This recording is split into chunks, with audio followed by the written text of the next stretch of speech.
So as previous presenter Tiina emphasized that privacy relies on security. Big part of the security is cryptography. And when we are talking about classical security, we are talking about confidentiality, availability, and integrity. When we need confidentiality, we have cryptographic primitives like asymmetric ciphers, block ciphers. For integrity, we are using hash functions and so on. So cryptography is deeper and deeper into the security, from there to privacy, to various places. For a starter, let's cover some terms. When we are talking about post-quantum cryptography, by that we mean that current science, how to ensure that conventional computers and the ways we have used to think and build systems would be secure when the quantum computers come up and they are powerful enough to threaten our way of life. So this is current science. This is actually happening.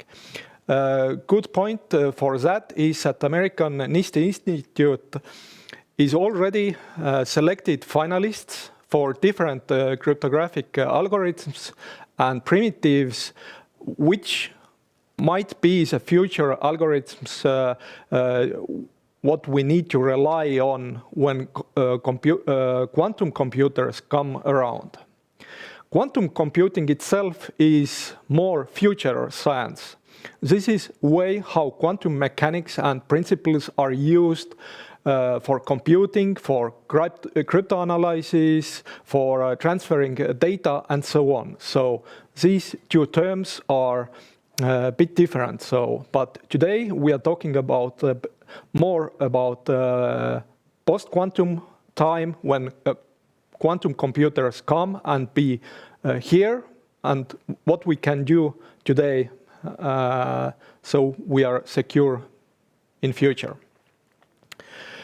Just to recap why the quantum computing is interesting. And one way to think about it is example.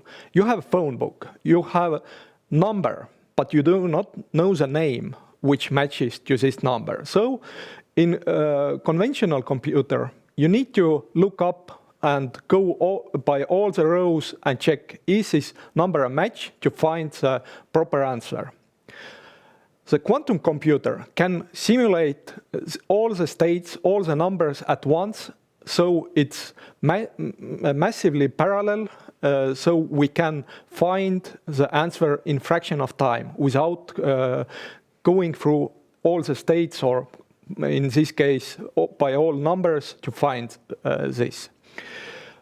And quantum computers and applications would be very interesting when we deal with optimizations, artificial intelligence, cryptanalysis, which our talk is based on, and also in medicine,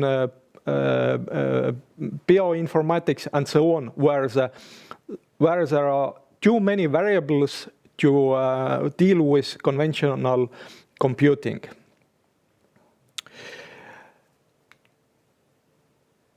Where the quantum computing is, how big threat it is for today. The most famous guy who dealt with quantum mechanics and actually laid principles is definitely Albert Einstein. But for quantum computing, the theory was laid out in the 1960s to 1980s. When the theory was developed, the models of quantum computing were proposed, and so on. I have marked as a one milestone 1990s, when two most important algorithms were developed, which are actually now proposed to break the current cryptography, the Shor's and Grover's algorithm.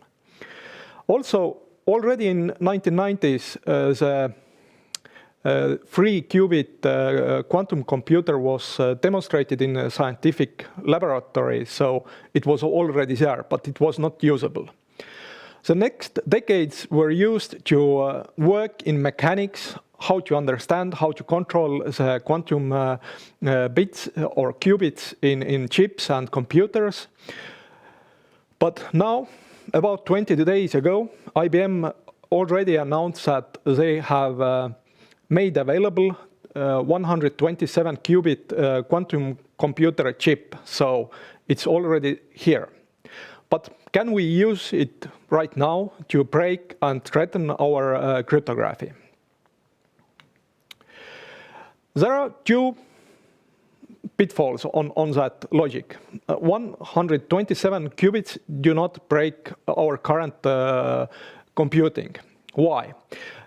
Two sides of it. One is that the algorithm itself requiring more qubits from the computer than the actual input or output of the algorithm would be. So for asymmetric algorithm like RSA, it needs n power by 3 logical qubits. But it's not all. The current quantum mechanics is quite noisy. There are lots of errors. It is estimated that 1 out of 1,000 or up to 10,000 computations may result in error. So we need to build and add more physical qubits to have fault-tolerant layers. Considering all this information, we can see that, or scientists are estimated that to break currently quite commonly used RSA 2K asymmetric key, it would require about 10 to 20,000, million physical qubits.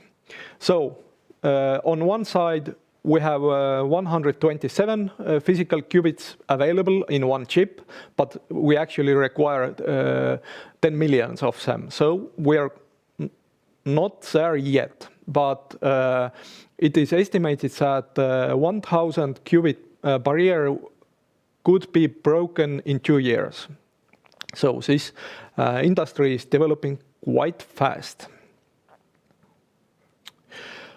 But today, we can ask ourselves, what can we do that even if there is some really big breakthrough on quantum computing, how to be sure that our information systems, our cryptographic algorithms are wisely selected so they are usable. First of all, my suggestion would be that you should know your inventory. What software do you use? What hardware do you use? And then dig deeper. What cryptographic primitives are in used? What bit lengths are used? The cryptography is implemented by libraries or software components, or sometimes by hardware modules. What are they?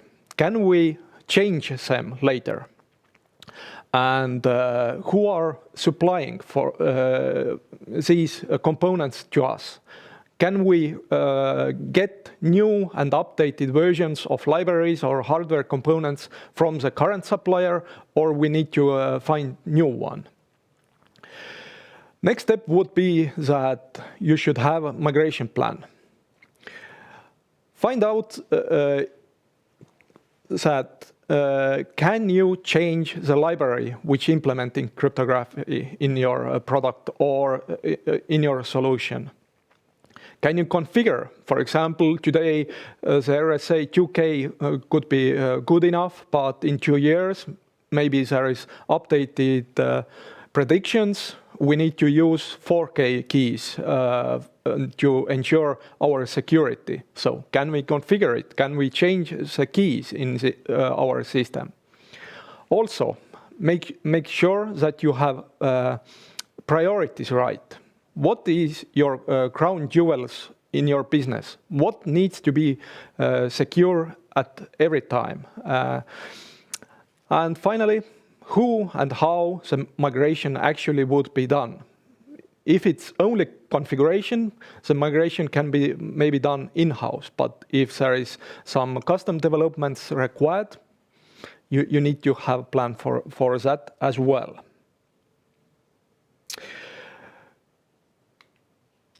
To give some more specific guidelines, these are current suggestions from different scientific works. What can we do to ensure that our systems are safe today and also not completely broken when quantum computing is coming, but we are not yet ready to adopt to the post-quantum algorithms.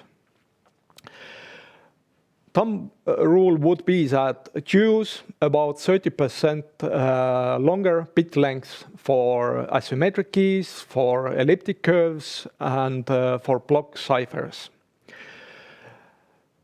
To ensure 128-bit theoretical security, the current suggestions are listed here, so you would need at least 3K RSA keys, and for example, for hash function, use at least 256-bit output length algorithms. So, but you must understand, these are suggestions. You need to understand that every system is different. In some places, the higher security is required. In some places, we cannot use the full suggestion bit length, but choose lower one and provide additional security layer by other means. For example, in our UXP interoperability platform, we are using multiple cryptographic functions. So if one breaks, the others will still help keep the system secure. For example, one message is signed by the key, but it's on transit, it's also authenticated and encrypted. So only breaking one function would not result in collapse of the system. So this is all from my side. Thank you for listening, and if there is any questions.